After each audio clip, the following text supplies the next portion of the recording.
اولین اور آخرین کا بے حساب علم عطا فرمایا، کثیر علم عطا فرمایا۔ وسع کرسیہ السماوات والارض، اس کی کرسی میں آسمان و زمین سمائے ہوئے ہیں۔ کرسی سے کیا مراد ہے؟ ایک قول یہ ہے کہ کرسی سے مراد علم اور قدرت ہے، اس کے علم و قدرت میں آسمان و زمین سمائے ہوئے ہیں۔ ایک قول یہ ہے کہ کرسی سے مراد عرش ہے، تو اس کا ترجمہ، اس کا مفہوم یہ ہوگا کہ اس کے عرش میں آسمان و زمین سمائے ہوئے ہیں، اتنا وسیع عرش ہے۔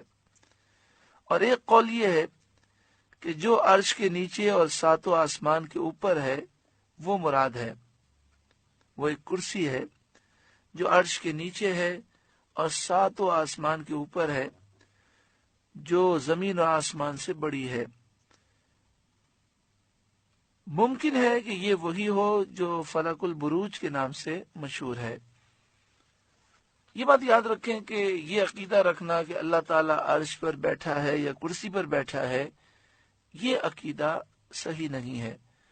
اللہ تعالیٰ جگہ سے پاک ہے، سمت، ڈائریکشن، جہت سے پاک ہے، کھڑے ہونے سے، بیٹھنے سے، لیٹنے سے پاک ہے۔ اللہ تعالیٰ جسم سے پاک ہے۔ وَلَا يَئُودُهُ حِفْظُهُمَا،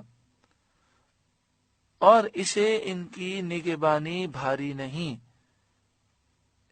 آسمان و زمین کی حفاظت اسے تھکاتی نہیں، آسمان و زمین کی حفاظت اس کے لیے کچھ مشکل نہیں۔ تو جب آیت الکرسی فرض نماز کے بعد پڑھیں اور یہاں پہنچیں وَلَا يَئُودُهُ حِفْظُهُمَا، تو اپنے دونوں ہاتھوں کی انگلیوں کو آپس میں ملا لیں اور ہلکا بنا لیں۔ سیدھے ہاتھ کی انگلیوں کو سیدھی آنکھ پہ رکھ لیں، الٹے ہاتھ کی انگلیوں کو الٹی آنکھ پر رکھ لیں اور 11 مرتبہ پڑھیں وَلَا يَئُودُهُ حِفْظُهُمَا۔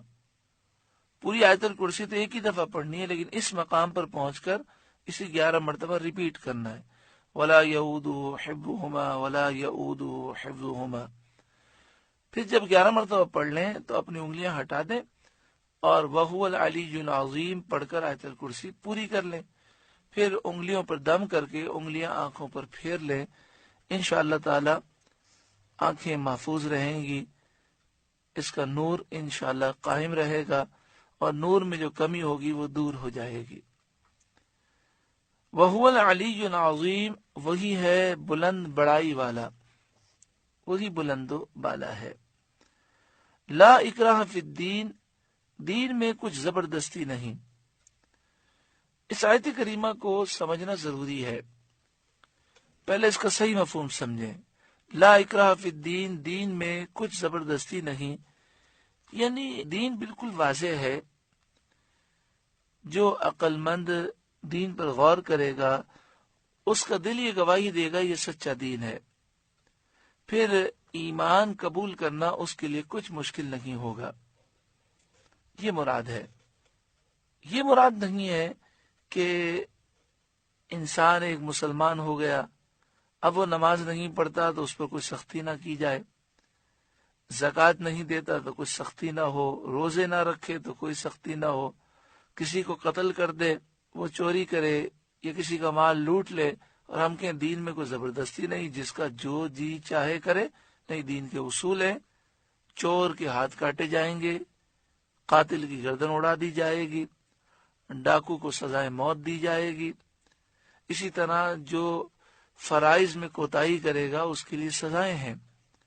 بے حیائی کی اجازت نہیں، ہم جو چاہیں لباس پہنے اس کی اجازت نہیں، دین کے اصول ہیں۔ یہ مراد نہیں ہے لا اکراہ فی الدین کہ دین میں کچھ زبردستی نہیں، جس کو جو کرنا ہے، کوئی نظام ہی نہیں ہے، ایسی بات نہیں ہے، بلکہ نظام مصطفیٰ ہے صلی اللہ علیہ وسلم، اس کے مطابق عدالت کا نظام ہے، حکومت کا نظام ہے۔ حکومت کی ذمہ داری ہے کہ وہ اسلام کو نافذ کرے۔ مجھے بڑے افسوس کے ساتھ یہ بات کہنی پڑ رہی ہے کہ پاکستان اسلام کے نام پر بنا۔ ہمیں اس پر خوشی ہے کہ پاکستان اسلام کے نام پر بنا، اور پاکستان میں یہ قانون موجود ہے 1973 کے آئین میں، اور قرارداد مقاصد میں یہ بات موجود ہے کہ ملک میں وہی قانون پاس ہو سکتا ہے جو قرآن و حدیث کے عین مطابق ہو۔ قرآن و حدیث کے خلاف اگر کوئی قانون پاس ہوگا تو اس کی